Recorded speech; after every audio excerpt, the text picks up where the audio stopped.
about Tom Robinson? Yes, ma'am. Grand jury will get around to charge him tomorrow. I was, thinking about appointing you to take that case. Though I realize you're very busy with your practice and your children do require a lot of your time. Yes, ma'am. I'll take the case. I'll send a boy for you tomorrow when his hearing comes up. Well, I'll see you tomorrow, Atticus. Yes, ma'am. We didn't know it yet, but a nightmare was upon us. Without our being aware, things changed.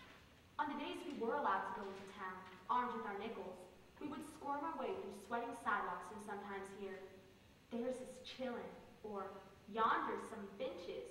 We wondered what we had done to become so famous. Once I had to bloody Cecil Jacobs' face when he announced a group of boys that Scout's daddy was a Negro lover. I figured I'd ask Atticus if it ever came up again. But for a short while longer, we lived in happy ignorance, obsessed only with the mystery of our reclusive neighbor. The more we told Dill about who, the more he wanted to know. And the longer he would stare down the street at the dreary face of the Radley place. Hey, Jim. I bet you a gray ghost against 2 Tom Swifts. You won't go up and knock on Drew Radley's door. If you want to get yourself killed, all you have to do is walk through that gate. You're scared. Ain't scared, just respectful. You're too scared to even put your big toe in the front yard. I am not. I go past the Radley place every day. Always running. Hush up, Scout. I dare you. You dare me? Seems like folks in Macomb aren't as brave as folks in Meridian. I hope you get it through that head of yours that'll kill us. Each and every one, Bill Harris. Don't blame me when you gouges your eyes out. You're still scared. I ain't scared. It's just that if I were to get killed, what would become a scout? All right. I will say you ran on a dare. If you just go up and touch the house. Touch the house. That all? Yep, that's all. Okay. But I don't want to hear you hollering something different the minute I get back. He'll probably come out after you when he sees you in the yard, and Scout and me will jump on him and hold him down till we can tell him we ain't gonna hurt him. Just touch it. Well? Don't hurt me. Scout and he's right behind you.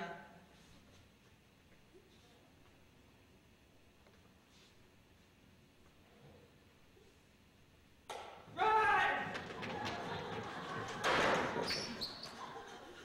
So there. Someone's at the window. Look at the curtains. He was watching me. He saw me. Don't ever do that again. So now he's a coward, Mr. Dill Harris. Telling folks back in Meridian about this. Jeff!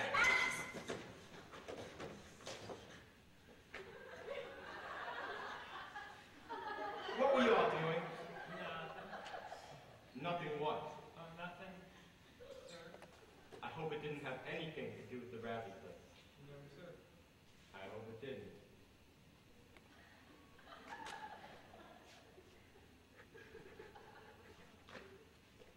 How do you do? I'm Charles Baker Harris. Folks know we do. I'm here visiting my Aunt Rachel. I see. What do you say we go inside for supper then?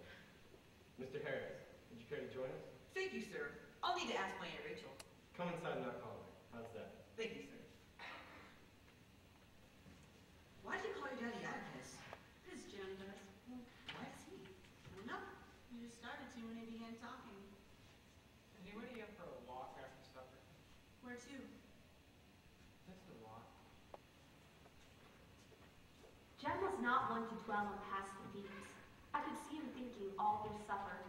When Atticus retired to the living room, with his newspaper, as was his habit, the coast was clear. But somehow Jem and Dill got away from me when I was helping Calpurnia clear the dishes. When I found them outside, they were already deep in conversation. Well, I think we'll be okay. Where are you two going fishing at this time of night? Quiet, Scout. We're just going to give enough to go around us. Just how? I'm going to put this note on the end of this hole and stick it through those shutters.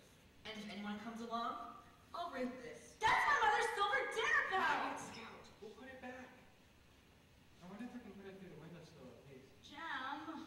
Now you're in it and you can't get out, so you'll just stay in it, Miss Priss. Right, but I don't want to watch. Yes, you will. You watch that in the street, and Dill, you're going to watch that in the street. Anybody comes, you'll ring that bell. That clear? All right. What'd you write him? We're asking him buying an ice cream. You've all gone crazy. He'll kill us. Quiet, Scout! It's my idea. I figure if he come out to dispose us, he might feel better. How do you know you don't feel good now? How'd you feel if you've been shut up for 100 years with nothing you can catch? You all hush. Reckon this is long enough to reach.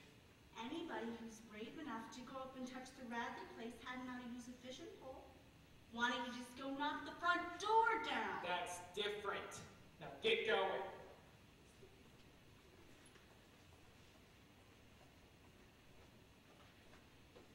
All clear!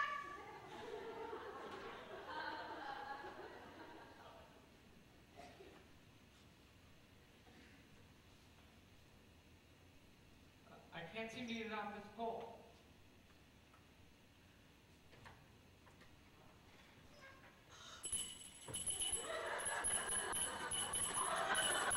Stop ringing that bell! Jim, what were you doing? Nothing. None of that. Now tell me. We were just trying to give something to do. What were you trying to give me? Just a letter. Let me see it.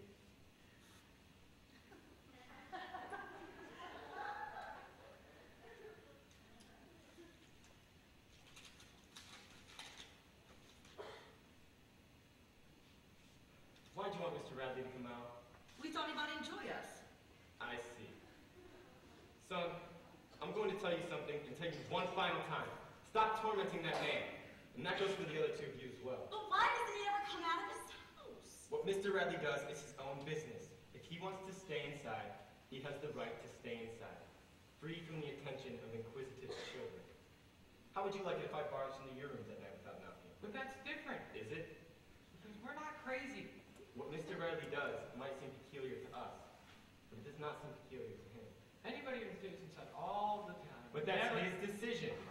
You are to stay away from that house until you're invited there. Poking sticks at his side window is no way to get to know somebody. Now, there's something I'd like to ask of you. And if you'll do it, you'll get along a lot better with all kinds. You see, you never really understand a person until you consider things from his point of view. Sir, Until you stand in his shoes and walk around with him. you want us to walk around in Bill Radley's shoes. Understand the other's position. It's one of the first rules of law.